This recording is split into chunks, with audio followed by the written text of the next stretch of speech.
War II was fought on epic battlefields in amazing, diverse locations all around the world. It's hard not to get excited when you consider the incredible battles that are featured in Call of Duty Vanguard. So many people that come together to create Call of Duty Vanguard. It was a privilege to be able to work with all these teams to build a world that feels authentic. Even though this is a fictional story, if the world feels right and is believable, it holds the audience in. The team showed a lot of passion to come together to deliver this game. In Call of Duty World War II, we were telling more of a story of one U.S. Army infantry unit and their experience. With Vanguard, we're telling something entirely different. There's people that often seem to be forgotten when it comes to World War II. Some of the most dynamic stories are the stories of those people who are in the shadows, who've been shunted to the side by history. You play in different places, you experience different things, and it feels substantially different because of the visual styles we've been inspired by. There were so many amazing battles all across the world, often tide-turning battles, moments like Midway in the Pacific, North Africa, and Stalingrad. There is so much more of World War II that still needs to be told.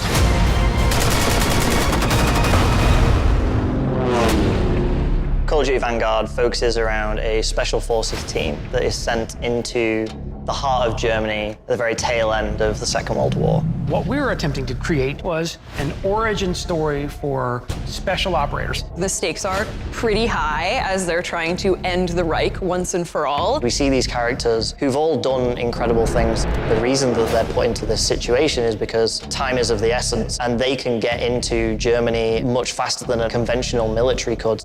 In our fictional story, the Allied leaders had heard about an operation called Project Phoenix. So they assembled this team to go in and stop it. We have 5 main characters in Call of Duty Vanguard.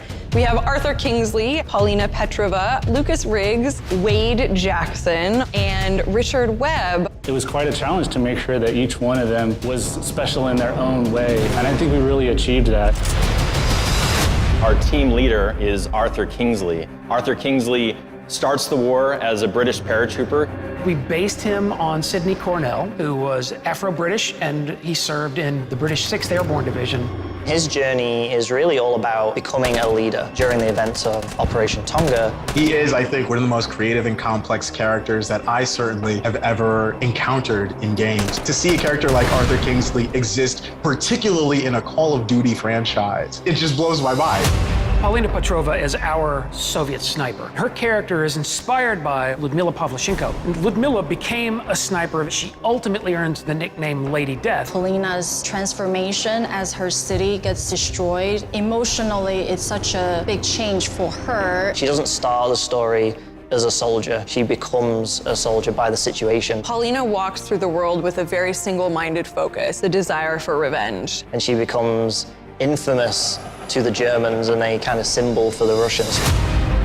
Our Lucas Riggs character is inspired by men who actually experienced the siege of Tobruk during the Second World War. These Australian fighters, the Wraths of Tobruk. And Lucas's story is one of rebellion against authority. The British, who commanded his forces, didn't really treat the Australians with the same level of respect as they did the other British soldiers. It's a very underdog story. Wade Jackson is our American character. He's inspired by this actual hero of the Battle of Midway that I know, named Vernon Mikeel. We hear about Vernon, who fought in Midway and was attributed with sinking 2 of the Japanese aircraft carriers. Wade wants to be a hero to everyone at home, and really his story is about him learning to accept that he has to get help from other people and that he's more impactful if he works as part of a team. Richard Webb is inspired by Terrence Otway. Otway was an officer commanding the 9th Parachute Battalion. We took a lot of inspiration on our Operation Tonga level in the game, and Richard Webb was a big part of that. Richard Webb and Arthur Kingsley, they're serving together on D-Day as British paratroopers, and then they ultimately become critical members of this special operations team.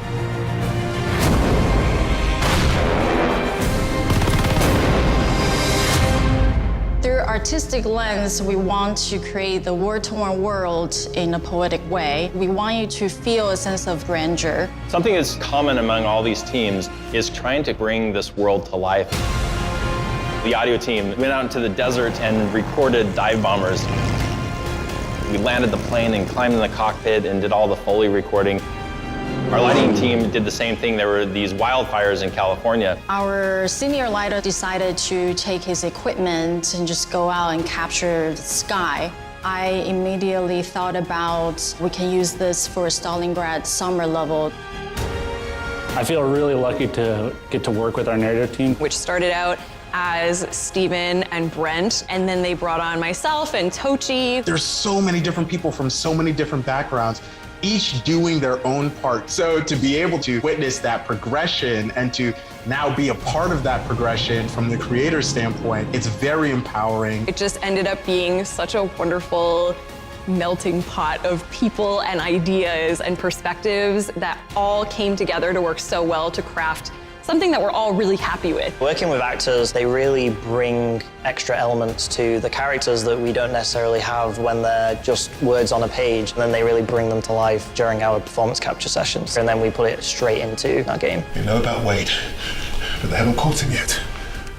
You told him he was killed, didn't you? Call of Duty Vanguard was an interesting project in that for most of the project, we were away from each other. We're all doing this in our living rooms. We were able to foster an environment that is strong in creativity. It was really amazing to see, and I'm so incredibly proud of the story that we've told together.